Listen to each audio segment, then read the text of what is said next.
Hi students, நீங்க எல்லாரும் profit and loss அதிகமா கேட்டிருந்தீங்க. அதனால இந்த video profit and loss and discount சம்பந்தமா பார்க்கலாம்.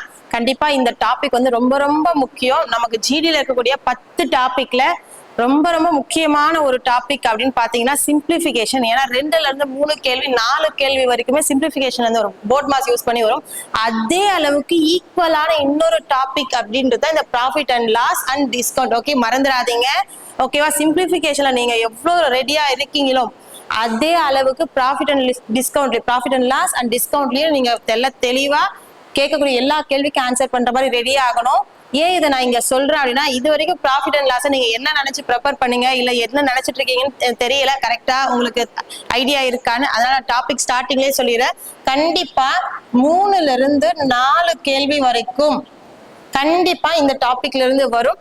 குறைஞ்சபட்சமா கேட்கிறாங்க ஒரு சில ஷிஃப்ட்ல அப்படின்னா கூட 2ல இருந்து 3 கேள்வி வரைக்கும் இந்த டாபிக்ல இருந்து வரும். இதுக்கு கீழே குறையவே குறையாது. ஓகேவா? அப்ப ரொம்ப ரொம்ப முக்கியம், ஞாபகம் வச்சுக்கோங்க. ஏன்னா simplification, profit and loss, discount பார்த்தாலே ஒவ்வொரு ஷிஃப்ட்லயுமே 5ல இருந்து 6 கேள்வி வரைக்கும் நம்மளால ஆன்சர் பண்ண முடியும். மீதி இருக்கிறது 14 தான். மீதியில இருக்குது 14ல இருந்து 15 கேள்வி தான். அதுக்கு தான் மீதி எல்லா டாபிக்கும். அப்ப இது ரொம்ப ரொம்ப முக்கியம். அப்ப இப்படிப்பட்ட ஒரு டாபிக்கை நம்ம ஒரே வீடியோல முடிச்சிடலாமா அப்படின்னா கண்டிப்பா அது நம்மளால முடியாது. சரியா? கொஞ்சம் கேள்வியை மட்டும் பார்த்துட்டு இந்த டாபிக்கை முடிச்சிடலாமா அப்படின்னா அது கண்டிப்பா முடியாது. அப்படி பண்ணா இங்க கேட்கக்கூடிய மொத்த கேள்விகளை நம்மளால என்ன பண்ண முடியாது, ஆன்சர் பண்ண முடியாது. ஓகேவா? அதனால இது ஃபர்ஸ்ட் லெவல். ஓகே, இது பாத்தீங்க அப்படின்னா first level, easy level. Easy level தானே இது, வேணாம் அப்படின்னு நினைச்சீங்க அப்படின்னா இது ஸ்கோரிங். ஓகேவா? இது அதிகபட்சமா ரிப்பீட்டடா கேட்கக்கூடிய கேள்விகளை தான் இன்னைக்கு ஃபர்ஸ்ட் வீடியோல பார்க்க போறோம். ஓகே, முக்கியம், ரொம்ப ரொம்ப. இன்னைக்கு என்ன கேள்விகள் பார்க்க போறோம் அப்படின்னா ப்ராஃபிட் அண்ட் லாஸ்ல இருந்து அதிகமா. ஓகேவா? கண்டிப்பா ஒவ்வொரு ஷிஃப்ட்டுக்கும் நம்ம இன்னைக்கு பார்க்கக்கூடிய 25 கேள்வியை பேஸ் பண்ணி ஒரு கேள்வியோ 2 கேள்வியோ கண்டிப்பா இருக்கும். அப்போ ஸ்கோரிங் கொஸ்டின்ஸ் தான் நம்ம என்ன பண்ண போறோம், இன்னைக்கு பார்க்க போறோம். அப்ப 25 கேள்வி இன்னைக்கு பார்க்க போறோம். இது ஈஸி லெவல் தான். ஓகே, பேசிக் லெவல்ல தான் இருக்கும். ஆனா இதுதான் ரிப்பீட்டடான கொஸ்டின். ஓகே, இதுதான் ரிப்பீட்டடான கொஸ்டின். இதை முடிச்சதுக்கு அப்புறமா நெக்ஸ்ட் வீடியோல டஃப் லெவல், ஓகேவா, அட்வான்ஸ்ட் லெவல் கொஸ்டின்ஸ் இருக்கு இல்லையா, ப்ராஃபிட் அண்ட் லாஸ்லயே அதுவுமே ப்ரீவியஸ் இயர் கொஸ்டின்ஸ் பேஸ் பண்ணி நம்ம கத்துக்க போறோம். ஓகே, சரி, பாத்துக்கோங்க. இந்த 25 கேள்வி முடிச்சதுக்கு அப்புறம் உங்களுக்கு ஒரு சூப்பரா பிராக்டிஸ் பண்றதுக்காக ஓகே கீழே டிஸ்கிரிப்ஷன்ல இதனோட ஓகே இன்னைக்கு நம்ம பார்க்கக்கூடிய கேள்விகள் உங்களுக்கு பிராக்டிஸ்க்காக கொடுத்துருக்கேன். நம்மளோட முப்படையோட டெலிகிராம் சேனல்ல இருக்கும். அந்த லிங்கை நீங்க கிளிக் பண்ணி போயிட்டு டெலிகிராம் ஆப்ல பாத்தீங்கன்னா கொஸ்டின்ஸ் இருக்கும். ப்ரீவியஸ் இயர் கொஸ்டின்ஸ் தான், அதுவும் எல்லாமே கண்டிப்பா போயிட்டு போட்டு பாருங்க. அதுக்கு தேவையான எல்லா இன்ஃபர்மேஷனுமே ஓகேவா, அந்த கேள்விகளை போடக்கூடியதுக்கு உங்களுக்கு என்னென்னலாம் தெரியணுமோ அது எல்லாத்தையுமே நான் இன்னைக்கு இந்த வீடியோல சொல்லி கொடுத்துருவேன். சரியா? ஒவ்வொன்றா பார்க்கலாமா? சரி, ஓகே. ப்ராஃபிட் அண்ட் லாஸ், லாபம் நஷ்டம் இப்படின்னா முதல்ல எல்லாருக்கும் என்ன தெரியும் இல்லையா? சரி, ஓகே. இதுக்குள்ள என்னென்ன விஷயங்கள்லாம் நமக்கு தெரிஞ்சிருக்கும், கண்டிப்பா எல்லாருக்கும் தெரிஞ்சிருக்கும். ஏன் அப்படின்னா இன்னொரு கிட்டத்தட்ட நம்ம எக்ஸாம் ஃபேஸ் பண்ண போறோம். இந்த டைம்ல இதுக்குள்ள இருக்கக்கூடிய எல்லா டேர்ம்ஸுமே நமக்கு தெரிஞ்சிருக்கும். ஜஸ்ட் ஒரு முறை ஸ்பீட் ரீகால் பண்ணிடலாம். ஓகே, காஸ்ட் பிரைஸ்னா என்ன, செல்லிங் பிரைஸ்னா என்ன, லாபம் ப்ராஃபிட்னா என்ன, ஓகேவா, ப்ராஃபிட்னா என்ன, அடுத்தது லாஸ் நஷ்டம்னா என்ன, ஓகே, வாங்கிய விலை, அடக்க விலை, கொள்முதல் விலைன்னு சொல்லுவாங்க. அது எல்லாமே காஸ்ட் பிரைஸ். ஓகேவா? விற்ற விலை, செல்லிங் பிரைஸ் அப்படின்னா விற்ற விலை, ப்ராஃபிட் அப்படின்னா லாபம், லாஸ் அப்படின்னா நஷ்டம். ஓகேவா? இதுல அதிகபட்சமா நமக்கு என்னென்ன கேள்விகள் கேட்பாங்க அப்படின்னா ப்ராஃபிட் பர்சன்டேஜ் பேஸ் பண்ணி கொஸ்டின் கேட்பாங்க, இல்லைன்னா லாஸ் பர்சன்டேஜ் கேட்பாங்க. இதுதான் அதிகபட்சமா கேட்பாங்க. ப்ராஃபிட் பர்சன்டேஜ் கண்டுபிடிக்கணும் அப்படின்னா நீங்க ஃபார்முலா மாதிரி ஞாபகம் வச்சுக்கிட்டீங்கன்னா கீழே எப்பவுமே காஸ்ட் பிரைஸ், ஓகே, மேல ப்ராஃபிட் பர்சன்டேஜ் அப்படின்னா மேல லாபம், எவ்வளவு தொகை லாபமோ அதை மேல கொடுக்கணும், இன்ட்டு 100%. சால்வ் பண்ணா ப்ராஃபிட் பர்சன்டேஜ் நம்ம என்ன பண்ணிடலாம், சொல்லிடலாம். அடுத்தது லாஸ் பர்சன்டேஜ். லாஸ் பர்சன்டேஜ் கண்டுபிடிக்கணும் அப்படின்னா கூட கீழே காஸ்ட் பிரைஸ், மேல இங்க லாஸ் பர்சன்டேஜ் அப்படின்னா மேல லாஸ் அமௌண்ட், இழப்பு தொகை. ஓகேவா? எவ்வளவு தொகை அங்க நமக்கு லாஸ் ஆகுதோ அதை மேல கொடுக்கணும், இன்ட்டு 100%. பண்ண நம்ம என்ன பண்ணலாம் அப்படின்னா நம்மளோட லாஸ் பர்சன்டேஜ் சொல்லிடலாம். இது ரெண்டும் ரொம்ப முக்கியமா நீங்க ஞாபகம் வச்சுக்கணும். அதுக்கப்புறமா உங்களுக்கு ப்ராஃபிட் தொகை வேணும், ஓகேவா, லாப தொகை வேணும். அப்படி இல்லை அப்படின்னா நஷ்ட தொகை வேணும், இழப்பு வேணும் அப்படின்னா நீங்க என்ன பண்ணணும் அப்படின்னா ப்ராஃபிட் வேணும் அப்படின்னா செல்லிங் பிரைஸ்ல இருந்து காஸ்ட் பிரைஸ் என்ன பண்ணணும், கழிக்கணும். சரியா? அதுவே லாஸ் அமௌண்ட் வேணும் அப்படின்னா காஸ்ட் பிரைஸ்ல இருந்து செல்லிங் பிரைஸ் என்ன பண்ணணும் அப்படின்னா கழிக்கணும். இதையெல்லாம் கண்டிப்பா ஞாபகம் வச்சுக்கணும். இதுக்கு மேல உங்களுக்கு தெரியும். ஓகே, காஸ்ட் பிரைஸ் அதிகமா இருந்தா லாஸ். ஓகே, காஸ்ட் பிரைஸ்க்கும் செல்லிங் பிரைஸ்க்கும் கம்பாரிசன் பார்க்கிறோம். வாங்கிய விலை விற்ற விலையை விட அதிகமாக இருந்தால் அங்கு நஷ்டம். ஓகேவா? வாங்கிய விலையை விட விற்ற விலை அதிகமாக இருந்தால் அங்கு லாபம். ஓகேவா? இந்த விஷயங்கள் எல்லாருக்கும் தெரியும் இல்லையா? சோ ஓகே, தெரியும். இது பேசிக்ஸ். இதை முடிச்சிட்டோம். இனி கொஸ்டின்ஸ்குள்ள போலாம். Okay, first question. ஒரு சட்டை $30 வாங்கப்பட்டு $40 விற்கப்படுகிறது எனில் லாப சதவீதம் என்ன? ஓகே, இதெல்லாம் பார்க்கும்போதே நம்ம தெரிஞ்சுக்கதான் பேசிக் பார்த்தோம். இது வாங்கிய விலை, இது விற்ற விலை. வாங்கிய விலையை விட விற்ற விலை அதிகமா இருக்கு. அப்ப இங்க கண்டிப்பா பாத்தீங்கன்னா லாபம். இங்க கண்டிப்பா பார்த்தா லாபம் தான். அவங்க என்ன கேக்குறாங்க? லாப சதவீதம் தான் கேக்குறாங்க. ப்ராஃபிட் பர்சன்டேஜ் கேக்குறாங்க. அப்ப ப்ராஃபிட் பர்சன்டேஜ் நம்ம என்ன ஃபார்முலா பார்த்தோம்? கீழே காஸ்ட் பிரைஸ், மேல ப்ராஃபிட்டா. சரி, காஸ்ட் பிரைஸ் எவ்வளோ? $30 தான். நீங்க அந்த டாலர் கொடுத்தாலும் சரி, இல்ல $30 வச்சுக்கிட்டாலும் சரி, ரெண்டுமே ஒரே ஆன்சர் தான் வரும். $30. ஓகேவா? நீங்க லாபம் பாத்தீங்கன்னா $10. லாபம் எவ்வளோ? $10. ஓகே, நம்ம இப்பதானே பார்த்தோம். லாபம் இருக்கு, லாபம் வேணும் அப்படின்னா செல்லிங் பிரைஸ்ல இருந்து காஸ்ட் பிரைஸ் என்ன பண்ணணும்? கழிக்கணும். அப்ப 40ல இருந்து 30 கழிச்சா 10. அப்ப லாப தொகையை என்ன பண்ணணும்? மேல கொடுக்கணுமா? இன்ட்டு 100%. ஓகே, இதுக்கு மேலேயே பாருங்களேன், 0க்கு 0 அடிச்சிடலாமா? இங்க இருக்கக்கூடிய பின்னம் மட்டும் பாருங்க, 1/3 வருதா? அப்போ 1/3 அப்படின்ற பின்னத்துக்கு சமமான சதவீதம் எவ்வளவுன்னு பாத்தீங்கன்னா 33.33%. நான் ஆரம்ப கிளாஸ்ல இருந்தே சொல்லிக்கிட்டு இருக்கேன். ஓகேவா? பர்சன்டேஜ் நல்லா ஸ்பீடா பண்ணணும், ஆன்சர் சீக்கிரமா வரணும். நான் போயிட்டு 100/3 சால்வ் பண்ணி 33.33 சொல்றதுக்கு எனக்கு கொஞ்சம் டைம் ஆகுது. அந்த டைமை நான் குறைக்கணும் அப்படின்னு யாரெல்லாம் ஆசைப்படுறீங்களோ, நம்மளோட மேக்ஸ் புக்ல பர்சன்டேஜ் டேபிள் இருக்கு. பர்சன்டேஜ் அப்படின்ற டாபிக்ல செகண்ட் பேஜ்ல பர்சன்டேஜ் டேபிள் இருக்கும். அதை நல்லா நீங்க படிச்சுட்டீங்க அப்படின்னா கண்டிப்பா இந்த மாதிரி வாய்ப்பாடு படிக்கிற மாதிரி ஒரு சில ட்ரிக்ஸ் வச்சு அந்த டேபிள் படிச்சுட்டீங்க அப்படின்னா உங்களோட ஆன்சர் ரொம்ப டக்கு நீங்க என்ன பண்ணிடலாம் அப்படின்னா சால்வ் பண்ணிடலாம். தேவையில்லாம நீங்க உட்காந்துட்டு நீங்க வகுத்துட்டு இருக்க வேணாம். ஓகேவா? அடுத்த கேள்வி. ஓகே, அடுத்தது பாருங்க, ஒரு சட்டையின் விற்பனை விலை மற்றும் அடக்க விலை முறை. ஓகேவா? அப்ப விற்பனை விலை மற்றும் அடக்க விலை தானே சொன்னாங்க. அப்ப இது செல்லிங் பிரைஸ், இது பாத்தீங்க அப்படின்னா காஸ்ட் பிரைஸ். ஏன் அப்படின்னா ஃபர்ஸ்ட் அவங்க செல்லிங் பிரைஸ் விற்பனை விலை தான் சொன்னாங்க. அப்ப ஃபர்ஸ்ட் இருக்க அமௌண்ட் விற்பனை விலை, அடுத்து அடக்க விலைன்னு சொன்னாங்க. அப்ப ரெண்டாவது இருக்கிறது அடக்க விலை, காஸ்ட் பிரைஸ். ஓகேவா? அப்ப லாப சதவீதம் என்னன்னு சொல்லி கேக்குறாங்க. அவங்களே சொல்லிட்டாங்க லாபம் தான். அப்ப லாப சதவீதம். ஓகே, அப்ப கீழே என்ன கொடுக்கணும்? காஸ்ட் பிரைஸா? காஸ்ட் பிரைஸ் எவ்வளோ? $900. மேல என்ன சொல்லணும்? ப்ராஃபிட் சொல்லணுமா? அதுக்கு நம்ம என்ன பண்ணுவோம்? செல்லிங் பிரைஸ்ல இருந்து காஸ்ட் பிரைஸ கழிக்கணுமா? $1050 இருந்து $900 கழிச்சு நமக்கு என்ன கிடைக்கும்? $150. ஓகேவா? அடுத்தது கூட பாருங்க, இதுதான் நான் சொன்னது. பக்கத்துல இருக்கக்கூடிய இந்த இன்ட்டு 100% போடாம ஒரு சிலருக்கு ஒரு சில அடிச்சிடலாமா? ஒரு 15 15 6 15 90. அப்ப இதை பார்த்தா 1/6 தெரியுதா? அப்போ 1/6 அப்படின்ற பின்னத்துக்கு சமமான சதவீதம் என்னன்னு பாத்தீங்கன்னா 16.66%. ஆப்ஷன் எங்க இருக்குன்னு பாத்தீங்கன்னா ஆப்ஷன் ஏ தான் நம்மளோட ஆன்சர். ஓகேவா? அடுத்த கேள்வி.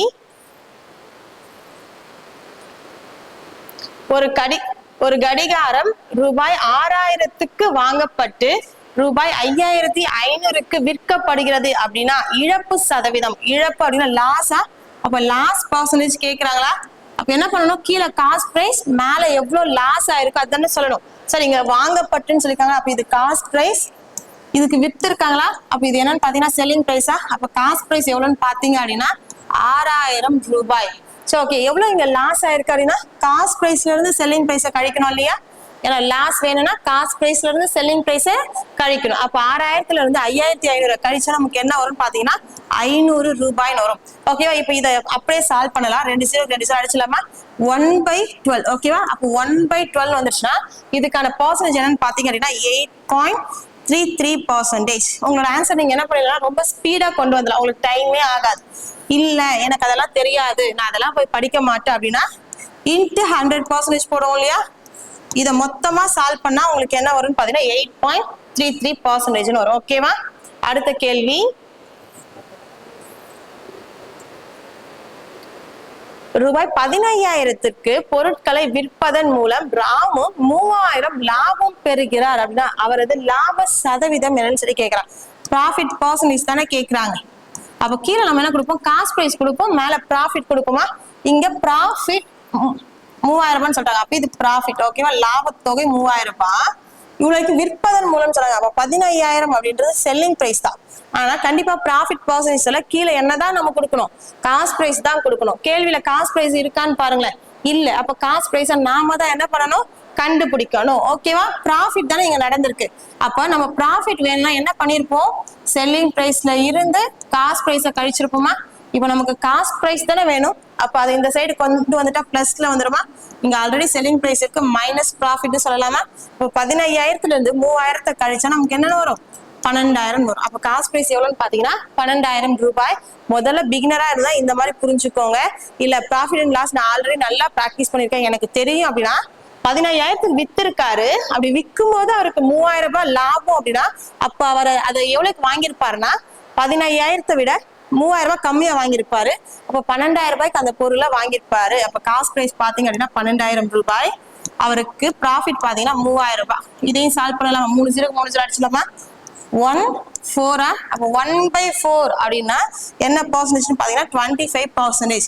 நான் இதைதான் எப்பவுமே சொல்லிட்டே இருப்பேன். எக்ஸாம்ல கேட்கக்கூடிய எல்லா கேள்விகளுக்கான ஆன்சருமே அந்த பர்சன்டேஜ் டேபிளை பேஸ் பண்ணி தான் இருக்கும்.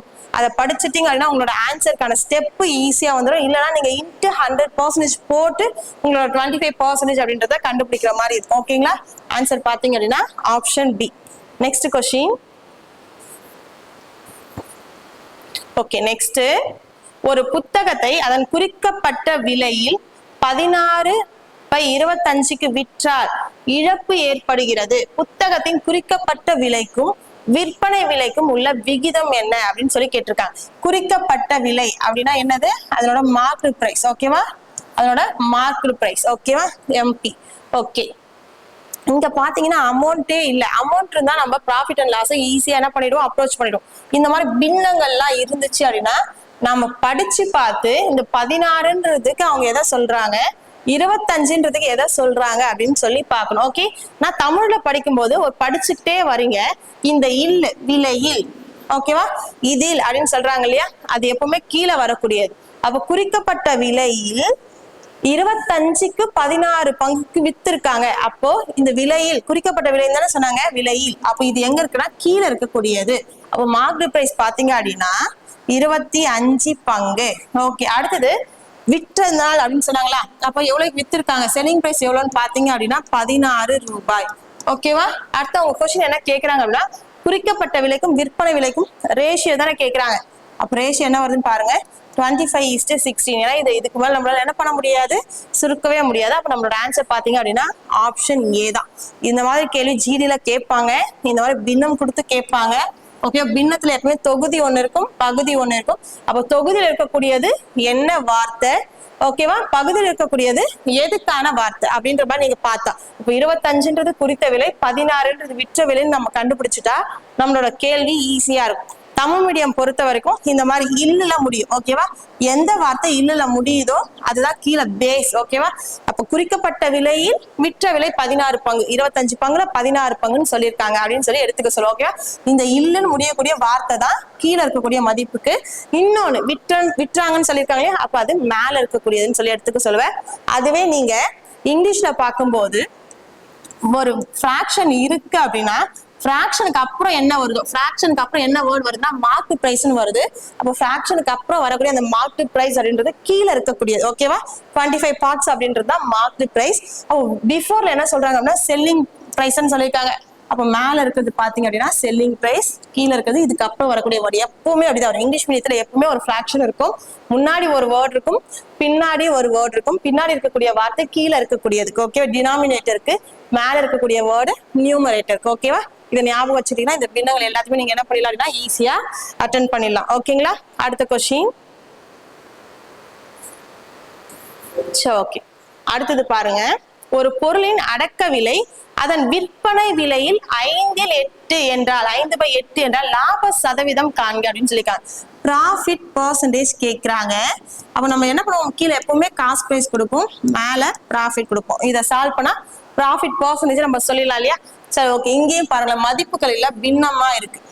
தமிழ் மீடியமா இருந்தா இல்லல முடியக்கூடிய வார்த்தை விற்பனை விலையில். ஓகேவா, அப்போ கீழே இருக்கிறது விற்பனை விலை. அப்போ 8 பங்கு அப்படின்றது செல்லிங் பிரைஸ்.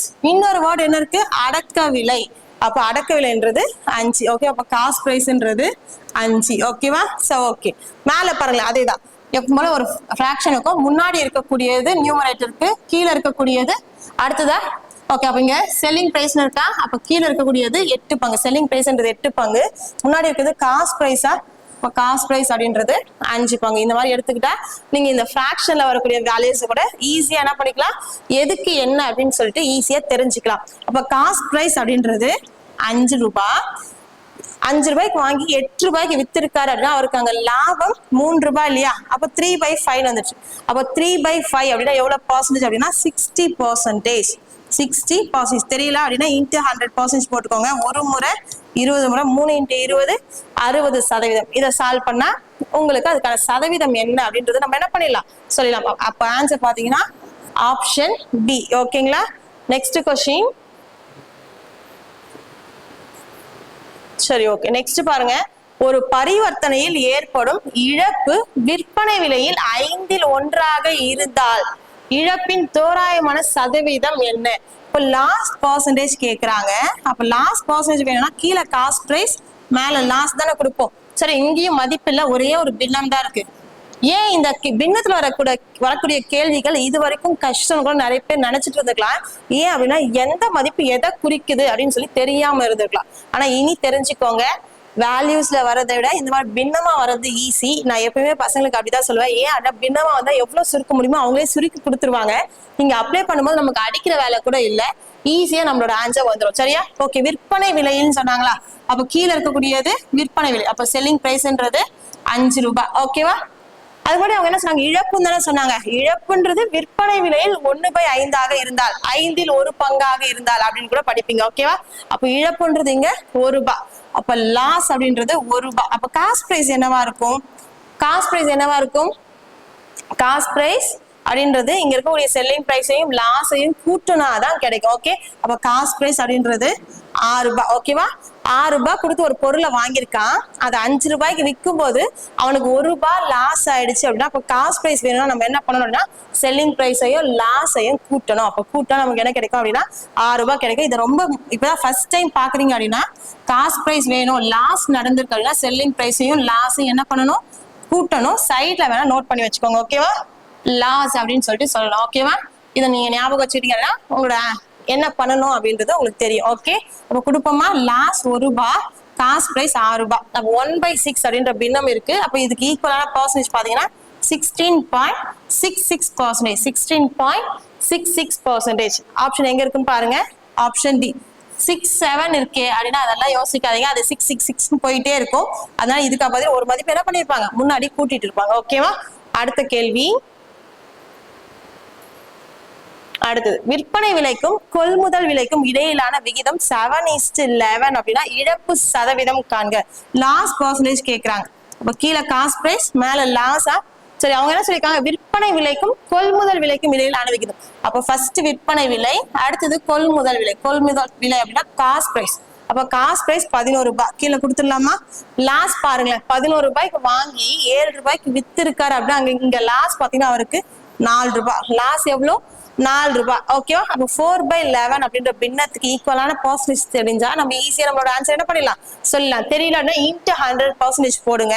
ஆனா 4/11 கீழே 11 வந்துருச்சு அப்படின்னா மேல இருக்க வேல்யூ என்ன பண்ணணும், 9ஆல பெருக்கும். 4 × 9 36. அதே 2 டைம்ஸ் எழுதிக்கிட்டு 2 ஸ்தானம் என்ன பண்ணணும், முன்னாடி புள்ளி வச்சுன்னா அப்ப ஆன்சர் பாத்தீங்கன்னா 36.36%. Answer option C. ஓகேவா?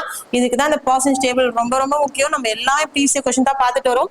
கண்டிப்பா ப்ராஃபிட் அண்ட் லாஸ்க்கும் பர்சன்டேஜ்க்கும் இந்த டேபிள் ரொம்ப ரொம்ப யூஸ்ஃபுல்லா இருக்கும். ஓகேவா? அடுத்த கேள்வி. அடுத்து, ஒரு மொபைல் 25% நஷ்டத்தில் விற்கப்பட்டால் அதன் விலைக்கும் விற்பனை விலைக்கும் விகிதம். அப்ப அதன் விலைக்கும் அப்படின்னா அதோட காஸ்ட் பிரைஸ்க்கும் செல்லிங் பிரைஸ்க்கும் என்ன ரேஷியோ அப்படின்னு சொல்லி கேட்டிருக்காங்க. சரி, ஓகே. எவ்வளவு நஷ்டத்துல வித்திருக்காங்களா? 25% நஷ்டத்துல வித்திருக்காங்க. இந்த மாதிரி ஒரு நஷ்ட சதவீதம் இல்ல லாப சதவீதம், அதாவது லாஸ்ட் பர்சன்டேஜ் ப்ராஃபிட் பர்சன்டேஜை வச்சு நம்மளால காஸ்ட் பிரைஸ் எவ்வளவு பங்கு, செல்லிங் பிரைஸ் எவ்வளவு பங்கு, லாஸ் எவ்வளவு பங்கு, ப்ராஃபிட் எவ்வளவு பங்குன்னு எல்லாமே சொல்லலாம். இந்த ஒரே ஒரு பர்சன்டேஜ் வச்சு என்ன பண்ணலாம் சொல்லலாம். இது 25% லாஸ். ஆமாவா? லாஸ். அப்ப 25% பின்னமா சொல்லணும் அப்படின்னா 1/4 சொல்லலாம். அப்ப கீழே இருக்கக்கூடியது எப்பவுமே காஸ்ட் பிரைஸ், மேல இருக்கிறது எப்பவுமே லாஸ். ஏன்னா இது லாஸ்க்கான பர்சன்டேஜ். இது என்னது? லாஸ்க்கான பர்சன்டேஜ். அப்ப மேல வரக்கூடிய பங்கு லாஸ்க்கானது. இது ப்ராஃபிட் 25% அப்படின்னா அதே 1/4 எழுதலாம். கீழே இருக்கக்கூடியது காஸ்ட் பிரைஸ், மேல இருக்கக்கூடியது ப்ராஃபிட் அப்படின்னு சொன்னீங்க அப்படின்னா உங்களோட ஆன்சர் ரொம்ப ஈஸியா இருக்கும். சரி, ஓகே. அப்போ காஸ்ட் பிரைஸ் 4 பங்கு. இப்போ செல்லிங் பிரைஸ் பாத்தீங்கன்னா 4 ரூபாய்க்கு வாங்கியிருக்காரு, ₹1 லாஸ்ட்ல வித்திருக்காரு அப்படின்னா அப்ப எவ்வளவுக்கு வித்திருப்பாரு அப்படின்னா 3 ரூபாய்க்கு வித்திருப்பாரு. இப்போ காஸ்ட் பிரைஸ்க்கும் செல்லிங் பிரைஸ்க்கும் என்ன ரேஷியோ வந்திருக்கும்னு பாத்தீங்க அப்படின்னா 4:3. ஓகேவா? 4:3. ஓகே. Next question. சப்போஸ் இதே கேள்வியில உங்களுக்கு 20% ப்ராஃபிட் லாபம்னு சொல்லியிருந்தாங்க அப்படின்னா 20% பின்னமா மாத்தினா 1/5 சொல்லலாம்.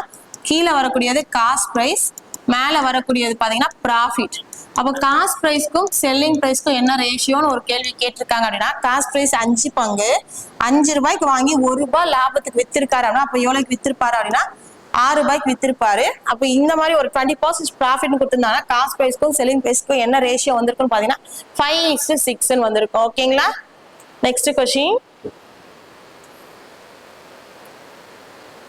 ஒரு மேசையின் விற்பனை விலை 6,875 ரூபாய், லாப சதவீதம் 25% என்றால் மேசையின் அடக்க விலை என்ன?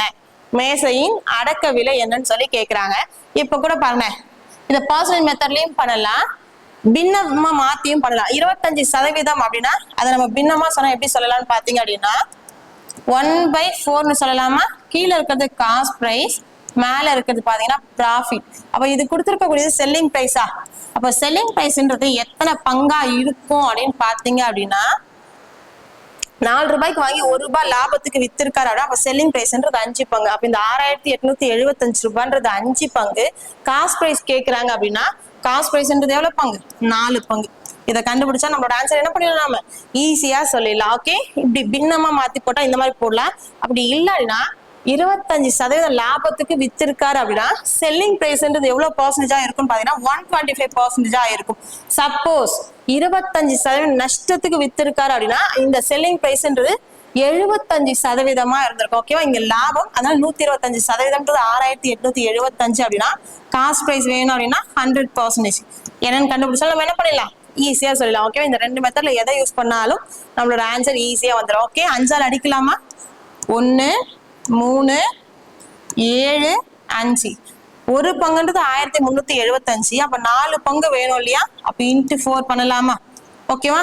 20 மீதி ஒரு 2, 28, 30 மீதி ஒரு 3, 12, 15 மீதி ஒரு 1. அப்ப 5,500 ரூபாய் அப்படின்றது என்னவா இருந்திருக்கும் பாத்தீங்கன்னா அந்த பொருளோட காஸ்ட் பிரைஸா இருந்திருக்கும். ஆன்சர் பாத்தீங்க அப்படின்னா ஆப்ஷன் டி. ஓகேவா? Answer option D. Okay. Next question.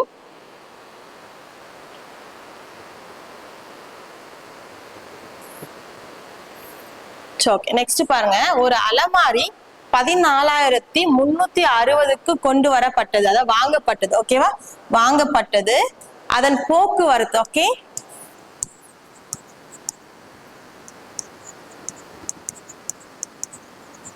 வாங்கப்பட்டது. அதன் போக்குவரத்துக்கு 240 ரூபாய் செலவிடப்பட்டது. 15% லாபம் பெற அதை எந்த விலைக்கு விற்க வேண்டும் அப்படின்னு சொல்லி கேட்டிருக்காங்களா? சரி, ஓகே. இந்த மாதிரி ஒரு பொருள் இவ்வளவு காசு கொடுத்து வாங்கிட்டோம், அதை சரி பண்றதுக்கு, அதை கொண்டு வரதுக்கு, அதை ரிப்பேர் பண்றதுக்கு, அதை புதுசாக்குறதுக்கு எல்லாம் ஒரு அமௌண்ட் ஆச்சு அப்படின்னு சொல்லி எக்ஸ்ட்ராவா ஒரு அமௌண்ட் கொடுத்துருந்தாங்க அப்படின்னா அதுவுமே நமக்கு எதுலதான் சேரும் அப்படின்னா காஸ்ட் பிரைஸ்ல தானே சேரும். அப்ப அந்த பீரோவோட, ஓகேவா, அந்த அலமாரியோட காஸ்ட் பிரைஸ் என்னவா இருக்குன்னா இதோட ஒரு 240 ரூபாய் சேர்க்கணுமா? சேர்த்தா என்ன வரும்னா 14,600 ரூபாய். அப்ப அந்த அலமாரியோட மொத்த காஸ்ட் பிரைஸ் 14,600 ரூபாய். அதுக்கு 15% லாபம் வேணும். இதை நிறைய மெத்தட்ல நீங்க கண்டுபிடிக்கலாம். இப்ப இந்த 15% நீங்க பின்னமா மாத்தினா 3/20 சொல்லலாமா? ஓகே. அப்ப 20 பங்குன்றதா இந்த 14,600 ரூபாய் அப்படின்னா 115% வித்திருக்கணும். அப்ப மொத்தமா அது எவ்வளவு விலைக்கு வித்திருக்கணும்? 23 பங்குக்கு வித்திருக்கணும். அப்ப 23 பங்கு என்னன்னு கண்டுபிடிச்சா நீங்க என்ன பண்ணிடலாம்? உங்களோட ஆன்சரை சொல்ல, அதாவது 20 பங்குன்றது காஸ்ட் பிரைஸ், 3 பங்குன்றது லாபம். அப்ப செல்லிங் பிரைஸ்ன்றது 23 பங்கு. அப்ப காஸ்ட் பிரைஸ் 14,600 ரூபாய் அப்படின்னா 23 பங்கு என்னன்னு கண்டுபிடிச்சா கூட நம்ம என்ன பண்ணிடலாம்? நம்மளோட ஆன்சரை சொல்லிடலாம். ஓகேவா? இது ஒரு மெத்தட். இல்ல அப்படின்னா காஸ்ட் பிரைஸ் கையில இருக்கு, இதோட 15% கண்டுபிடிச்சு கூட்டினா என்ன கிடைக்க போகுது? செல்லிங் பிரைஸ் கிடைக்க போகுது. ஓகே, ஏன்னா இங்க லாபம் 15%. அப்ப 15% சேர்த்தா நமக்கு என்ன கிடைச்சிரும்? செல்லிங் பிரைஸ் கிடைச்சிரும் இல்லையா? அப்ப இதுக்கு 15% எடுத்தா என்ன வரும்ன்றது பார்க்கலாமா? 10% அப்படின்றது 1460ங்களா? அப்ப இன்னொரு 5% வேணும் இல்லையா? 5ல இதுல பாதி, 10ல பாதி இல்லையா? அப்ப 730 ரூபாய். ஓகேவா? இதெல்லாம் சேர்த்தா நமக்கு என்ன கிடைக்க போகுது? செல்லிங் பிரைஸ் கிடைக்குமா? 0, 9, 17, 6, 1. அப்ப அந்த அலமாரியோட விற்ற விலை, அதுவும் 15% லாபம் வர மாதிரி விற்கணும் அப்படின்னா அதோட விற்ற விலை என்னவா இருக்குன்னு பாத்தீங்கன்னா 16,790 ரூபாயா இருக்கும். ஆப்ஷன் டி தான் இந்த கேள்விக்கான ஆன்சர். Okay, next question.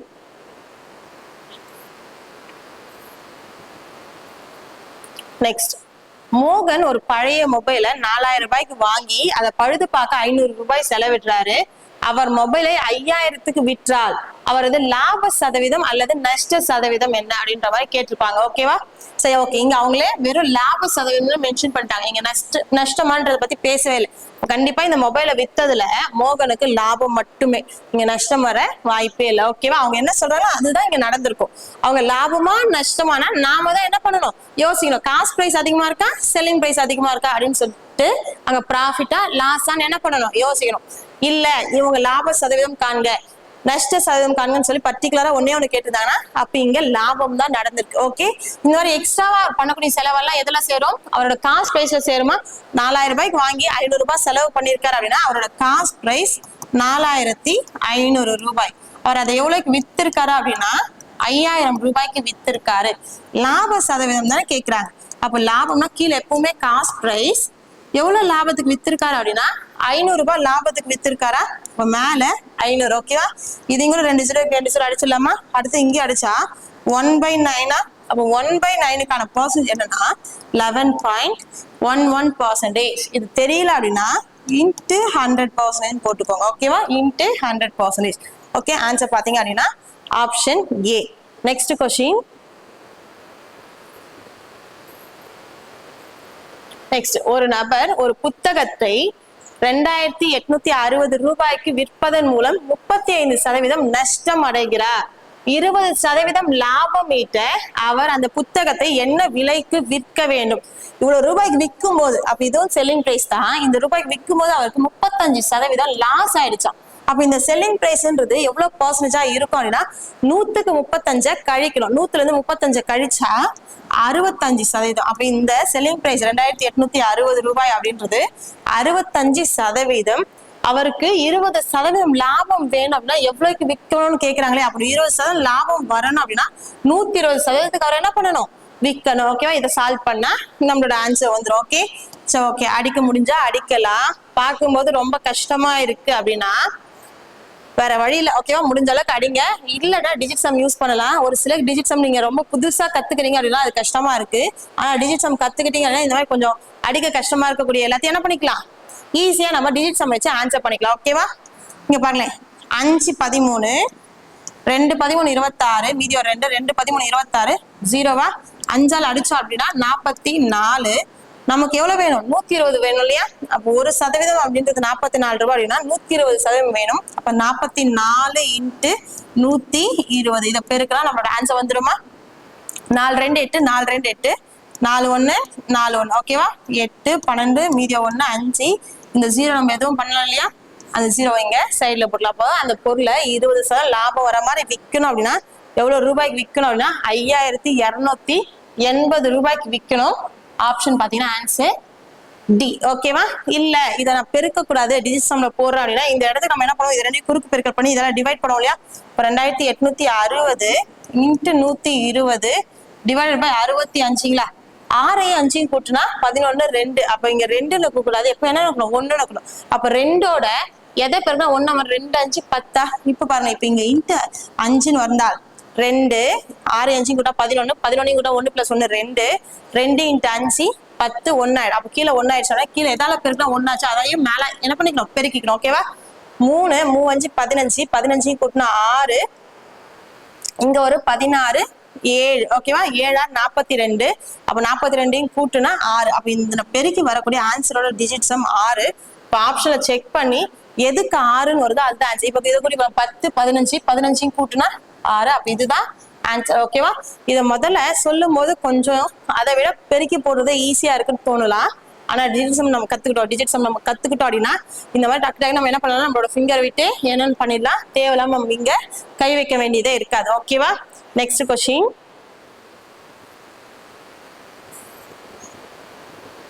ஒரு நபர் ஒரு சட்டையை 1200க்கு விற்றதால் 25% நஷ்டம் அடைந்தார்.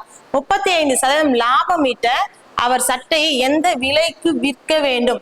இவ்வளவு விற்கும் போது 25% நஷ்டமா? அப்ப இந்த 1200 ரூபாய்ன்றது 75% இருக்குமா? ஓகே, 35% இப்ப அவருக்கு லாபம் வேணும். அப்ப இப்ப எவ்வளவுக்கு விற்கணும் அப்படின்னா 135% விற்கணும் இல்லையா? இதை கண்டுபிடிச்சா நம்ம என்ன பண்ணிடலாம், நம்மளோட ஆன்சர் சொல்லிடலாமா? சரி, இது 75 அடிக்காம, ஏன்னா இது 25 போகும், இதுவும் 25 வாய்ப்பாட்டுல போகும். அப்ப 75 தாராளமா போகும். ஓகேவா? அப்ப பாருங்க, 75 75, மீதி பாத்தீங்கன்னா 45. 450ல எத்தனை 75 இருக்குன்னா 6. ஓகேவா? அப்போ 1% அப்படின்றது 16 அப்படின்னா 135% வேணும் இல்லையா? அப்ப 135 இன்ட்டு 16ங்களா? 6 30, மீதி ஒரு 3 18 21, மீதி ஒரு 2 8. ஓகேவா? 5 3 1 0 6 11, மீதி 2160 ரூபாய்க்கு என்ன பண்ணிருக்கணும், அவர் வித்திருக்கணும். அப்பதான் அவருக்கு 35% லாபம் வந்திருக்கும். சரியா? இதை சால்வ் பண்ணி தான் ஆகணும். இதை விட ஈஸியான மெத்தடு கிடையாது. ஓகேவா? இதுக்குமே நீங்க டிஜிட் சம் யூஸ் பண்றதுனா யூஸ் பண்ணலாம். ஆனா இங்க கீழே 75ன்னு வர்றதுனால 75 கூட்டி பார்க்கும்போது 3ன்னு வந்துடும். அப்ப இந்த இடத்துல டிஜிட் சம் என்ன ஆகாது, செட் ஆகாது. அதாவது டிஜிட் சம்ல நீங்க போறீங்க, மொத்த கேள்வியும் இந்த பெருக்கி வகுக்கிறதெல்லாம் குறைச்சிக்கணும் அப்படின்னா டிஜிட் சம் ஃபுல்லா தெரிஞ்சிடும். ஓகேவா? அதுல A to Z இருக்கு. எல்லா லாஜிக்ஸும் எல்லா ஐடியாஸும் உங்களுக்கு தெரிஞ்சிருந்தா ஈஸியா இருக்கும். தெரியல அப்படின்னா புதுசா எக்ஸாம் கிட்ட வேண்டாம், ஃபர்ஸ்ட் ஃப்ரெஷ்ஷா ஸ்டார்ட் பண்ணும்போது கத்துக்கலாம். இப்ப உங்களுக்கு தெரிஞ்ச மெத்தட்ல இந்த பெருக்கல் வாய்ப்பாடு வச்சு என்ன பண்ணிக்கலாம் நம்ம. ஓகே, ஆன்சர் கொண்டு வந்துடலாம். Next question. Okay, next. 40 பொருட்களின் விற்பனை விலை 60 பொருட்களின் அடக்க விலைக்கு சமம் அப்படின்னா லாப சதவீதம் என்னன்னு சொல்லி கேட்பாங்க. இந்த மாதிரி ஒரு குறிப்பிட்ட எண்ணிக்கையிலான பொருட்களின் விற்ற விலை அப்படின்றது ஒரு குறிப்பிட்ட எண்ணிக்கையிலான பொருட்களின் அடக்க விலைக்கு சமம் அப்படின்னா லாப சதவீதம் இல்ல நஷ்ட சதவீதம் காண்கன்னு சொல்லி கேட்பாங்க. அப்ப இந்த மாதிரி கேள்வி நம்ம ஷார்ட்ஸ்ல கூட பார்த்திருக்கோம். இது எக்ஸாம்ல ஒரு ரிப்பீட்டடான ஒரு டைப். ஓகேவா? நம்ம இந்த வாட்டி ப்ராஃபிட் அண்ட் லாஸ்ல லாஸ்ட் 3 இயர்ஸ் கொஸ்டின்ஸ் போய் எடுத்திருக்கோம். ஏன் அப்படின்னா இன்னைக்கு சொல்லிட்டேன், இன்னைக்கு பார்க்கக்கூடிய டாபிக்ல இருந்து இந்த வருஷம் ஜிடி எழுத போனாலும் கண்டிப்பா 1ல இருந்து 2 கொஸ்டின் ஒவ்வொரு ஷிஃப்ட்டுக்கும் வரும். இன்னைக்கு நம்ம பார்க்கக்கூடியது 25 கேள்வியா இருந்தாலும் இதுல இருந்து உங்களுக்கு எக்ஸாம்ல கண்டிப்பா ஒரு கேள்வி வரும். கண்டிப்பா ஒரு கேள்வி வரும். நீங்க எந்த வருஷம் எடுத்து பார்த்தாலும் இந்த கேள்விகள் ரிப்பீட்டட். அதனாலதான் நம்ம காலையில் ஸ்டார்டிங்லேயே சொல்லிட்டோம், இன்னைக்கு பார்க்கக்கூடியது ஸ்கோரிங் கொஸ்டின்ஸ். ஓகேவா? அதிகமான மார்க் எடுக்கிறதுக்கான கேள்வி கண்டிப்பா வரக்கூடிய கட்டாயமான கேள்விகள் தான் பார்த்துட்டு இருக்கோம். ஓகே, இந்த மாதிரி கேள்விகள் தான் நம்ம என்ன பண்ணுவோம், அவங்க விற்பனை விலைன்னு சொன்னதை நம்ம வாங்கிய விலை எடுத்துப்போமா? அப்போ 40 பொருட்களின் விற்பனை விலைன்னு சொன்னாங்களா, அப்ப நம்ம காஸ்ட் பிரைஸ் என்னன்னு எடுத்துக்க போறோம், 40 ரூபாய்னு எடுத்துக்கணும். 60 பொருட்களின் அடக்க விலை காஸ்ட் பிரைஸ் அவங்க சொன்னாங்க இல்லையா, அப்ப அதை நம்ம செல்லிங் பிரைஸ் எடுத்துக்கணும். அதாவது ஒரே வார்த்தை மட்டும் தான் ஞாபகம் வச்சுக்கோங்க. அவங்க விற்பனை விலைன்னு சொல்லக்கூடிய எண்ணிக்கை நம்ம காஸ்ட் பிரைஸ் எடுத்துக்கணும். அவங்க அடக்க விலைன்னு சொல்லக்கூடிய எண்ணிக்கையை நம்ம என்னென்னு எடுத்துக்கணும் அப்படின்னா செல்லிங் பிரைஸ் எடுத்துக்கணும். இப்ப பாருங்களேன், 40 ரூபாய்க்கு வாங்கி 60 ரூபாய்க்கு வித்திருக்காரு அப்படின்னா அப்ப லாப சதவீதம் பாக்குறோம். கீழே காஸ்ட் பிரைஸ் 40 ரூபாய், எவ்வளவு ப்ராஃபிட் அப்படின்னா 20 ரூபாய் ப்ராஃபிட். அப்போ 1/2ங்களா? அப்போ 1/2க்கான பர்சன்டேஜ் பாத்தீங்க அப்படின்னா 50%. எவ்வளவு பர்சன்டேஜ்? 50%. அப்போ நம்மளோட ஆன்சர் பாத்தீங்க அப்படின்னா option D. Okay, next question. Okay, அதே மாதிரியான கேள்விதான், இது ரொம்ப ரிப்பீட்டட். அதனால இதுல கொஸ்டின்ஸ் நம்ம கொஞ்சம் பார்த்துட்டே வரலாம். 16 பொருட்களின் அடக்க விலை 18 பொருட்களின் விற்பனை விலைக்கு சமம் அப்படின்னா பரிவர்த்தனையில் ஏற்பட்ட இழப்பு சதவீதம் லாஸ் பர்சன்டேஜ் கேட்கிறாங்க. அப்ப நம்ம என்ன பண்ணோம், கீழே காஸ்ட் பிரைஸ் மேல லாஸ் கொடுப்போம் இல்லையா? சரி, ஓகே, நம்ம மாத்தி எடுத்துக்கணும்ல. 16 பொருட்களின் அடக்க விலைன்னு சொன்னாங்களா, அப்ப செல்லிங் பிரைஸ் நம்ம என்ன எடுத்துக்கணும், 16 ரூபாய் எடுத்துக்கணும். 16 பொருட்களின் விற்பனை விலைன்னு சொன்னாங்களா, அப்ப அவங்க விற்பனை விலைன்னு சொன்னா நம்ம என்ன எடுத்துக்கணும், காஸ்ட் பிரைஸ் எடுத்துக்கணும். அப்ப காஸ்ட் பிரைஸ் எவ்வளவுன்னு பாத்தீங்கன்னா 18 ரூபாய்.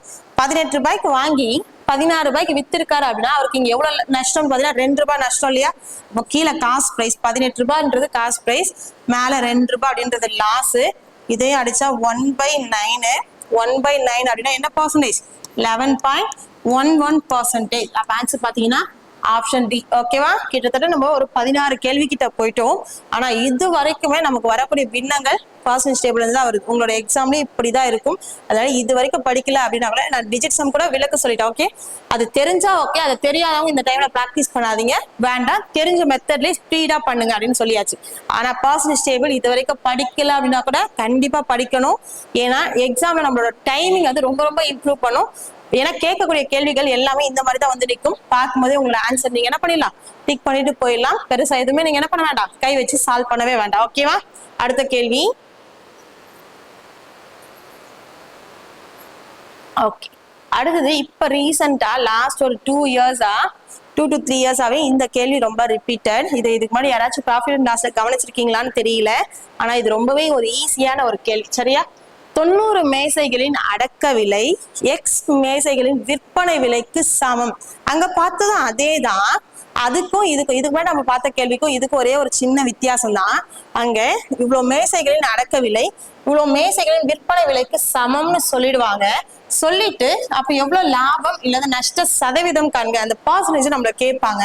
ஆனா இந்த கேள்வியில அந்த பர்சன்டேஜ் அவங்க கொடுத்துருவாங்க. இந்த பர்சன்டேஜ் அவங்க என்ன பண்ணிடுவாங்க, கொடுத்துட்டு இங்க வாங்கின பொருட்களோட எண்ணிக்கையோ இல்ல விற்ற பொருட்கள் எண்ணிக்கையோ ஏதோ ஒண்ணு என்ன பண்ணுவாங்க, எக்ஸ்ன்னு கொடுத்து அந்த எக்ஸோட மதிப்பை கேட்பாங்க. ஓகேவா? அப்ப இந்த மாதிரி கேள்விகளுக்கு என்ன பண்ணணும் அப்படின்னா அப்படியே எடுத்து எழுதிக்கோங்க. ஓகேவா? 90 மேசைகளின் அடக்க விலை, அப்ப 90 இன்ட்டு காஸ்ட் பிரைஸ், அது எதுக்கு சமம் அப்படின்னா எக்ஸ் மேசைகளின் விற்பனை விலைக்கு சமம். எக்ஸ் மேசைகளின் விற்பனை விலைக்கு சமம் அப்படின்னு சொல்லி எடுத்து எழுதியாச்சா? அப்ப இந்த மாதிரி இத்தனை பொருட்களோட அடக்க விலை இத்தனை பொருட்கள் விற்பனை விலைக்கு சமம் அப்படின்னு சொல்லிட்டாங்கன்னா ஈக்குவல்னு கொடுத்தா அவங்க என்ன சொல்லியிருக்காங்களோ அதை அப்படியே எழுதிக்கோங்க. அடுத்தது இந்த 50% ப்ராஃபிட்னு சொன்னாங்க இல்லையா, அப்ப இதை பின்னமா மாத்திக்கோங்க. ஓகேவா? இதை என்ன பண்ணுங்க, பின்னமா மாத்துங்க. 50% பின்னமா மாத்தினா 1/2. அப்ப 1/2க்கான பர்சன்டேஜ் தெரியணும்னா 50%. இந்த அளவுக்கு அந்த பர்சன்டேஜ் டேபிள் நீங்க என்ன பண்ணி வச்சிருக்கணும், படிச்சு வச்சிருக்கணும். அந்த ஒரு டேபிள் படிச்சுட்டீங்க அப்படின்னா சதவீதத்துக்கான பின்னமும் சொல்லலாம், பின்னத்துக்கான சதவீதமும் சொல்லலாம். இது நிறைய இடத்துல நமக்கு ரொம்ப ஈஸியா இருக்கும் சம்ஸ் போட. சரியா? எப்பவுமே கீழே இருக்கிறது காஸ்ட் பிரைஸா, இது ப்ராஃபிட் தானே, அப்ப மேல இருக்கிறது ப்ராஃபிட். ஓகேவா? அப்ப செல்லிங் பிரைஸ் என்னவா இருக்கும், 2 ரூபாய்க்கு வாங்கி 1 ரூபாய் லாபம் வச்சு வித்திருக்காரு அப்படின்னா அவர் எவ்வளவுக்கு வித்திருப்பாரு, 3 ரூபாய்க்கு வித்திருப்பாரா? இப்ப இந்த இடத்துல காஸ்ட் பிரைஸ் ஈக்குவல் டு 2னும் செல்லிங் பிரைஸ் ஈக்குவல் டு 3ன்னு என்ன பண்ணணும், கொடுக்கணும். சரியா? அப்ப 90 into 2 equal to X into 3 எவ்வளவு அடிக்க முடியுமோ அடிச்சா நமக்கு என்ன கிடைச்சிடும், எக்ஸோட வேல்யூ கிடைச்சிடும். ஒரு முறை 30 முறையா, அப்ப 30 இன்ட்டு 2 60. அப்ப எக்ஸோட வேல்யூ என்னன்னு பாத்தீங்க அப்படின்னா 60. ஓகே, ஆன்சர் பாத்தீங்கன்னா option A. Okay, next question. Okay, next. ஒரு மனிதன் 1 ரூபாய்க்கு 15 மாம்பழங்களை வாங்குகிறார். 1 ரூபாய்க்கு எத்தனை மாம்பழங்களை விற்றால் அவனுக்கு 25% இழப்பு ஏற்படும்? இதுக்கு முன்னாடி பார்த்த கேள்வியும் இதுவும் ஒண்ணுதான். இங்க எக்ஸ்ட்ராவா இருக்கக்கூடியது இந்த 1 ரூபாய் அப்படின்ற ஒரு வார்த்தை தான். ஆனா கொஸ்டினை படிச்சு பார்த்தா வாங்கின காசும் வித்த காசும் ஈக்குவல். அப்ப 1 ரூபாய்க்கு 15 மாம்பழங்களை வாங்கியிருக்கானா, அப்ப ஒரே ரூபாய்க்கு தான் எத்தனை மாம்பழங்களை வித்திருக்காருன்னு சொல்லி கேக்குறாங்க. அப்ப அங்க ஓகேவா 90 மாம்பழங்களை வாங்கி அது எத்தனை மாம்பழங்கள் வித்திருந்தா விலை வந்து சமம்ன்ற மாதிரி கொடுத்துருந்தாங்க. அப்ப இங்கேயும் 1 ரூபாய் தான், வாங்கினது 1 ரூபாய் வித்ததும் 1 ரூபாய். அப்ப இந்த கேள்வியில வாங்கிய விலை விற்ற விலை சமம், அந்த கேள்வியில அவங்களே வாங்கிய விலையும் விற்ற விலையும் சமம் அப்படின்ற அந்த சமம்ன்ற வார்த்தை கொடுத்துருந்தாங்க. ஆனா இங்க அந்த சமம் இல்ல. ஆனா நாம பார்க்கும்போது வாங்கினது 1 ரூபாய் தான், வித்தது 1 ரூபாய் தான். அப்ப இந்த வாங்கின விலையும் வித்த விலையும் சமம் அப்படின்னு சொல்லிட்டு என்ன பண்ணிக்கணும், நாம கண்டுபிடிச்சுக்கணும். ஓகேவா? இங்க 1 ரூபாய்க்கு பதில் 1000 ரூபாய்க்கு 15 மாம்பழங்களை வாங்குகிறான். 1000 ரூபாய்க்கு எத்தனை மாம்பழங்களை விற்று இருந்தால் அவனுக்கு 25% இழப்பு ஏற்பட்டிருக்குன்னு கேட்கலாம். இல்ல 15,299 ரூபாய்க்கு 15 மாம்பழங்களை வாங்குகிறான். அவன் 15,299 ரூபாய்க்கு எத்தனை மாம்பழங்களை விற்று இருந்தால் அவனுக்கு 25% நஷ்டம். அப்ப இந்த மாதிரி கேள்விகள்லாம் படிக்கும் போது வாங்கின விலையும் வித்த விலையும் ஈக்குவலா தான் இருக்கு அப்படின்றத நம்ம என்ன பண்ணிக்கணும், ஃபர்ஸ்ட் அங்க கண்டுபிடிச்சிடும். ஓகேவா? அதுக்கு மேல 15 மாம்பழங்களை 1 ரூபாய்க்கு வாங்கியிருக்காரு. அப்ப எத்தனை மாம்பழங்களை அவர் 1 ரூபாய்க்கு வித்திருந்தா அவருக்கு 25% இழப்பு அப்படின்னு சொல்லி கேட்டிருக்காங்க. அப்ப இந்த பர்சன்டேஜ் அடுத்து பின்னமா மாத்தணுமா?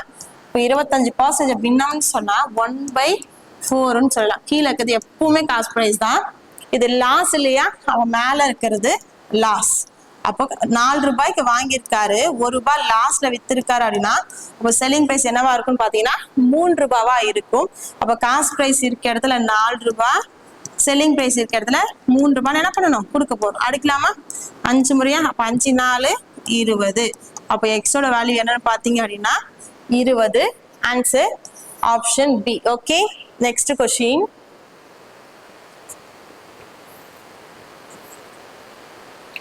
சாஹில் 1 ரூபாய்க்கு 12 டாஃபிகளை வாங்கினார்.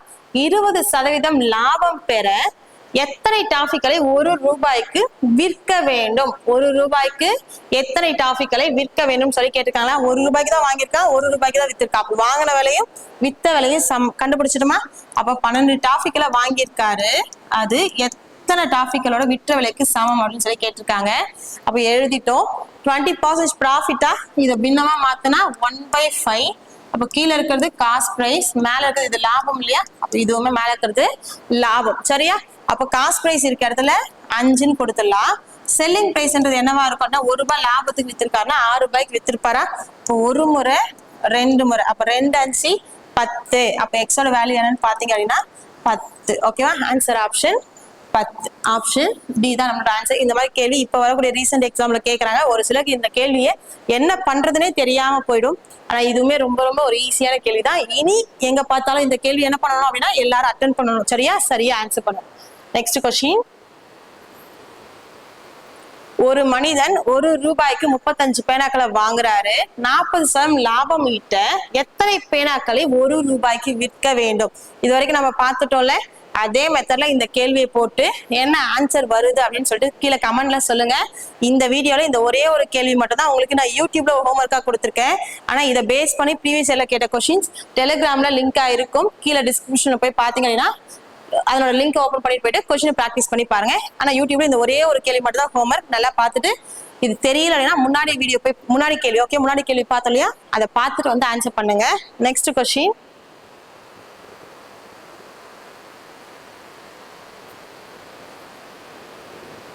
நெக்ஸ்ட், ஒரு மேசையின் அடக்க விலைக்கும் விற்பனை விலைக்கும் உள்ள வித்தியாசம் 224 ரூபாய் எனில் இழப்பு சதவீதம் 40% இருந்தால் விற்பனை விலை என்னவாக இருக்கும்? ஓகேவா? எப்பவுமே நம்ம பார்த்துட்டோம் காஸ்ட் பிரைஸ்க்கும் செல்லிங் பிரைஸ்க்குமான வித்தியாசம். காஸ்ட் பிரைஸ்ல இருந்து செல்லிங் பிரைஸை கழிச்சா லாஸ் கிடைக்கும். அப்படி இல்லை அப்படின்னா செல்லிங் பிரைஸ்ல இருந்து காஸ்ட் பிரைஸை கழிச்சா ப்ராஃபிட் கிடைக்கும். சரியா? அப்போ இதை எப்படி சொல்லலாம் அப்படின்னா காஸ்ட் பிரைஸ்க்கும் செல்லிங் பிரைஸ்க்குமான வித்தியாசம், காஸ்ட் பிரைஸ்க்கும் செல்லிங் பிரைஸ்க்குமான வித்தியாசம் அப்படின்றது ஒன்னு லாஸா இருக்கலாம் அல்லது ப்ராஃபிட்டா இருக்கலாம். ஓகேவா? அப்ப லாஸா ப்ராஃபிட்டான்னு எப்படி கண்டுபிடிக்கணும் அப்படின்னா அவங்களே அடுத்த ஒரு பர்சன்டேஜ் சொல்லி இது லாஸா இல்ல ப்ராஃபிட்டான்னு சொல்லியிருப்பாங்க. அப்ப இங்க பாருங்களேன், அடக்க விலைக்கும் விற்பனை விலைக்கும் உள்ள வித்தியாசம் 224 ரூபான்னு சொல்லிட்டாங்க. இந்த மாதிரி விற்கும் போது என்ன ஆச்சு அப்படின்னா 40% லாஸ் ஆச்சு. அப்ப இந்த அமௌண்ட் லாஸ் அமௌண்ட் இது எவ்வளவு பர்சன்டேஜ் ஈக்குவல் அப்படின்னா 40% ஈக்குவல். ஏன்னா 40% தான் லாஸ் ஆயிருக்கு.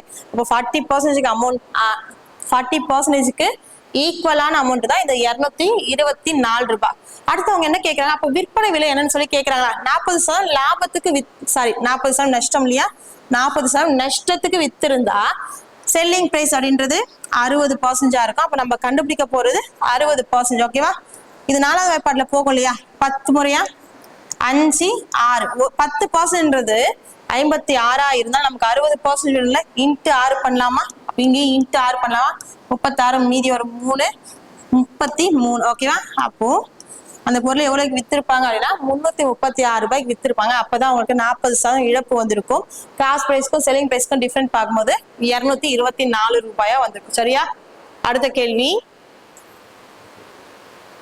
கொள்முதல் விலைக்கும் விற்பனை விலைக்கும் உள்ள வித்தியாசம் 132 ரூபாய். ஒன்னு இது லாஸா இருக்கணும் இல்ல ப்ராஃபிட்டா இருக்கணும். அதுதான் அவங்க கொள்முதல் விலை. அடக்க விலைக்கும் விற்பனை விலைக்குமான வித்தியாசம்ன்றது ஒன்னு லாஸ் இல்லைன்னா ப்ராஃபிட். இது 2 தான், வேற எதுவும் கிடையாது. அப்ப இந்த 132 ரூபாய்ன்றது ஒரு லாஸ் அமௌண்டா இருக்கும் இல்ல ப்ராஃபிட் அமௌண்டா இருக்கும். இதை எப்படி கண்டுபிடிக்கணும்? அடுத்து அவங்களே கொடுத்துருப்பாங்க. லாப சதவீதம் 20%. அப்ப இங்க லாபம் நடந்திருக்கு. அப்ப இந்த 132 ரூபாய்ன்றது லாபத்தொகை. அப்ப எவ்வளவு லாபம் அப்படின்னா 20% லாபம். அப்ப 20%க்கான அமௌண்ட் தான் 132 ரூபாய். அப்ப அவங்க விற்பனை விலை கேட்கறாங்களா? அப்ப 20% லாபத்துக்கு வித்து இருந்தால் செல்லிங் பிரைஸ்ன்றது 120%. இதை கண்டுபிடிச்சா நம்மளோட ஆன்சர். 20 இன்ட்டு 6 பண்ணா 120. அப்ப இங்கேயும் இன்ட்டு 6 பண்ணிக்கலாமா? 12 மீதி 1 18 19 மீதி 1 792 ரூபாய். ஓகேவா? அந்த பொருளோட விற்பனை விலை அப்படின்றது 792 rupees. ஆப்ஷன் ஏ தான் இந்த கேள்விக்கான answer. Okay, next question. Okay, A ஒரு மிதிவண்டியை பிக்கு 30% லாபத்தில் விற்கிறார். பி அதை சிக்கு 10% லாபத்தில் விற்கிறார். சி அந்த மிதிவண்டியை 1287 செலுத்தினார். ஏக்கு மிதிவண்டியின் கொள்முதல் விலை என்ன? அப்ப ஏவோட காஸ்ட் பிரைஸ் என்னன்னு சொல்லி கேக்குறாங்க. இந்த மாதிரி ஒரு கேள்வி கேட்பாங்க. இது ரொம்பவே ஈஸியா இருக்கும். ஓகேவா? இங்க பாருங்க, ஏன்றவரு பிக்கு விற்கிறாரா? அப்ப ஏன்றவர் தான் பிக்கு விற்கிறாரு. ஏக்கு யாரும் விற்கல. அப்ப ஏவோட அடக்க விலை 100 ரூபான்னு எடுத்துக்கலாம். ஏ பிக்கு 30% லாபத்துல விற்கிறாரா? அப்போ 100 ரூபாய்க்கு ஏ வாங்கியிருந்தா ஏ பிக்கு எவ்வளவுக்கு வித்திருப்பாருன்னா 30% லாபம் அப்படின்னா 130 ரூபாய்க்கு வித்திருப்பாரு. ஏன்னா 100 ரூபாய்க்கு 30% லாபம் அப்படின்னா 130 ரூபாய்க்கு வித்திருப்பாரு. அப்ப பி அதை 130 ரூபாய் கொடுத்து வாங்கியிருப்பாரு. பி அதை சிக்கு 10% லாபத்துல வித்திருக்காரு. அப்ப பி அதை சிக்கு இவருக்கு 10% லாபம் வர மாதிரி வித்திருப்பாரு. அப்ப 130 ரூபாய்க்கு 10% வர மாதிரி தான் சிக்கு வித்திருப்பாரு. 130 ரூபாய்க்கு 10% அப்படின்னா 13 ரூபாய். அப்ப 130 ரூபாய்க்கு இவர் வாங்கி 13 ரூபாய் எக்ஸ்ட்ரா வச்சு சிக்கு வித்திருப்பாரு. அப்போ சிக்கு எவ்வளவு வித்திருப்பாரு அப்படின்னா 143 ரூபாய்க்கு வித்திருப்பாங்க. இப்ப சி இதை எவ்வளவு கொடுத்து வாங்கினாரு அப்படின்னா 143 ரூபாய் கொடுத்து வாங்கினார். ஏ 100 ரூபாய்க்கு வாங்கியிருக்காரு. பி 130 ரூபாய்க்கு வாங்கியிருக்காரு. சி 143 ரூபாய்க்கு வாங்கியிருக்காரு. சி வாங்கினதுன்னா 1287 ரூபாய். அப்ப இந்த 143% அமௌண்ட் தான் 1287. அப்ப ஏ எவ்வளவு கொடுத்து வாங்கினாரு அப்படின்னா நமக்கு என்ன தேவை அப்படின்னா 100% தேவை. எவ்வளவு தேவை? 100%. இதை கண்டுபிடிச்சா முடிச்சலாம். ஓகேவா? 1287 ஆப்ஷன்லாம் பாருங்க, ஓரளவுக்கு கொஞ்சம் முழுசா இருக்கு. சரி, ஓகே. இதுல எத்தனை முறை 143 வரும்னு செக் பண்ணலாம். 3ஓட எதை பெருக்குனா 7 முடியும். 3 9 27 இல்லையா? அப்ப 9 டைம்ஸ் வருதான்னு செக் பண்ணலாம். 27 மீதி ஒரு 2 36 மீதி 8 மீதி ஒரு 3 9ஓட ஒரு 3 12 கரெக்டா 9 முறை வருது அப்படின்னா இது 9 டைம்ஸ். ஓகேவா? அப்ப 1% அப்படின்றது 9 அப்படின்னா அப்ப 100% அப்படின்றது 900. அதை ஏன் எவ்வளவு கொடுத்து வாங்கியிருப்பாருன்னு பாத்தீங்க அப்படின்னா 900 ரூபாய் கொடுத்திருப்பாரு.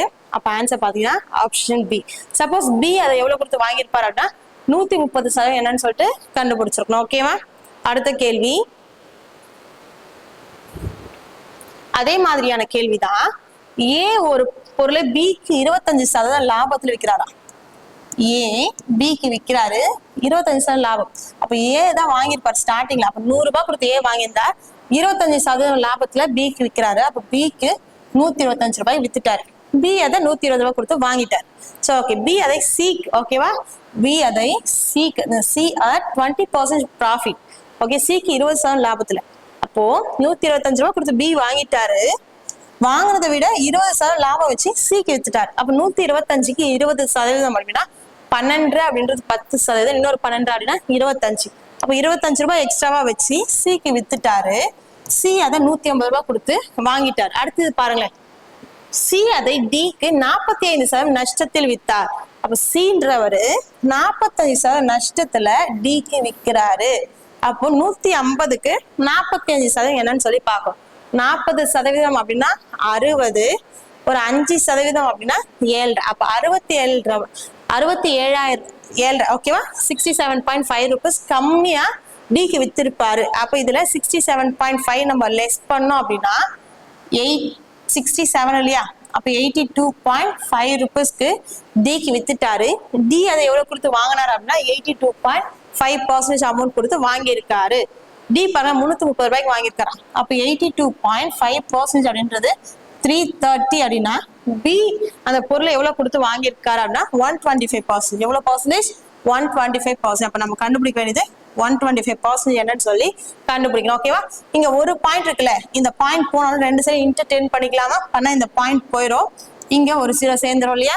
சரி, எவ்வளவு அடிக்க முடியுமா அடிக்கலாமா? ஓகே, 25வது வாய்ப்பாட்டுல கூட அடிக்கலாம். அப்படி இல்ல 3300 இன்ட்டு 125 டிவைட் பை 825ங்களா? சரி, ஓகே. நம்ம முதல்ல 25வது வாய்ப்பாட்டுல கூட அடிச்சுக்கலாம். 5 முறை. இங்க பாத்தீங்கன்னா 3 முறையா 75 போச்சுன்னா மீதி ஒரு 7 3ங்களா? இதால அடிச்சோம்னா 100ங்களா? அப்ப 100 × 5 500. பி அதை எவ்வளவு ரூபாய் கொடுத்து வாங்கியிருப்பாருன்னு பாத்தீங்க அப்படின்னா 500 ரூபாய் கொடுத்து வாங்கியிருப்பாரு. ஆப்ஷன் பி தான் நம்மளோட ஆன்சர் ஆகும். இந்த மாதிரி கேட்பாங்க, யாருக்கிட்ட இருந்து யார் வாங்கினாங்க, எவ்வளவு சதவீதம் லாபத்துல வாங்கினான்னு சொல்லி பார்த்துட்டு இதுல யாரோ ஒருத்தர் வாங்கின அமௌண்ட் கொடுத்துட்டு இன்னொருத்தர் வாங்கின அமௌண்ட் கேட்பாங்க. அப்ப இந்த மாதிரி நீங்க பார்த்தாதான், இப்ப சி கேட்கறாங்க அப்படின்னா சி 150% கொடுத்து வாங்கியிருக்காரு. அப்ப நீங்க கண்டுபிடிக்க வேண்டியது 150%. அப்ப இதே மாதிரி நீங்க அப்ளை பண்ணீங்கன்னா உங்களோட ஆன்சர் வந்துடும். இதுவுமே இப்ப ரீசெண்டா எக்ஸாம்ஸ்ல எல்லாம் கேட்டுட்டு தான் இருக்காங்க, பிஃபோர் நீங்க கேட்டுட்டு தான் இருக்காங்க. அப்ப இன்னைக்கு பார்க்கக்கூடிய 25 கேள்வியுமே லாஸ்ட் 3 இயர்ஸா நடந்த எல்லா கொஸ்டின்ஸ்மே அனலைஸ் பண்ணி ரிப்பீட்டடா எல்லா வருஷமும் கேட்கக்கூடிய ப்ராஃபிட் அண்ட் லாஸ் கேள்வி தான் பார்த்துட்டு இருக்கோம். நெக்ஸ்ட் கேள்வி அண்ட் லாஸ்ட் கேள்வி, ஓகேவா? ஒரு நபர் 2 பொருட்களை ஒரே விலையில் வாங்கி ஒன்றை 15% லாபத்திற்கும் மற்றொன்றை 5% நஷ்டத்திற்கும் விற்றார். 2 விற்பனை விலைக்கும் இடையிலான வித்தியாசம் வேறுபாடு 80 ரூபாய் என்றால் அந்த ஒரு பொருளின் அடக்க விலை என்ன அப்படின்னு சொல்லி கேட்கிறாங்க. ஒரு பொருளை 15% லாபத்துக்கு வித்திருக்காரா, அப்ப அதனோட செல்லிங் பிரைஸ் 115%. இன்னொரு பொருள்ல 5% நஷ்டத்துக்கு வித்திருக்காரா, அப்ப அதனோட செல்லிங் பிரைஸ் 95% இருக்குமா? இந்த 2 விற்பனை விலைக்கும் இடையிலான வித்தியாசம் வேறுபாடுதான் 80 ரூபான்னு சொன்னாங்களா? அப்ப இது ரெண்டுத்துக்கும் இடையில வித்தியாசம்ன்றது 20% வருதா? அப்ப 20% 80 இருந்தா அதனோட அடக்க விலை அப்படின்றது 100%. 100% கண்டுபிடிச்சா நம்மளோட ஆன்சரா 20 இன்ட்டு 5 பண்ணா 100 மாறிடுமா? அப்ப இங்கேயும் இன்ட்டு 5 பண்ணா 400. அப்ப அந்த ஒரு பொருளோட அடக்க விலை அப்படின்றது 400 ரூபாய். 2 பொருட்களின் அடக்க விலை அப்படின்னா 800 இருக்கும். நீங்க ஒண்ணுதான் கேட்டிருக்காங்க. அப்ப நம்மளோட ஆன்சர் பாத்தீங்க அப்படின்னா ஆப்ஷன் டி. ஓகேவா? இதே மாதிரி ப்ராக்டிஸ் பண்றதுக்கு கீழே லிங்க் இருக்கும், அதை ஓபன் பண்ணி டெலிகிராம்ல போயிட்டு சால்வ் பண்ணி ஆன்சர் கரெக்டான்னு செக் பண்ணிக்கோங்க. நீங்க ரிப்பீட்டடா கேட்கக்கூடிய ப்ராஃபிட் அண்ட் லாஸ் இன்னைக்கு முடிச்சாச்சு. அடுத்த வீடியோல ப்ராஃபிட் அண்ட் லாஸ்லயே அட்வான்ஸ் லெவல் கொஸ்டின்ஸ் SSC GDல எதெல்லாம் கேட்டிருக்காங்களோ இனி என்னென்ன கேட்க வாய்ப்பு இருக்கோ அதை நெக்ஸ்ட் வீடியோல பார்க்கலாம். தேங்க்யூ.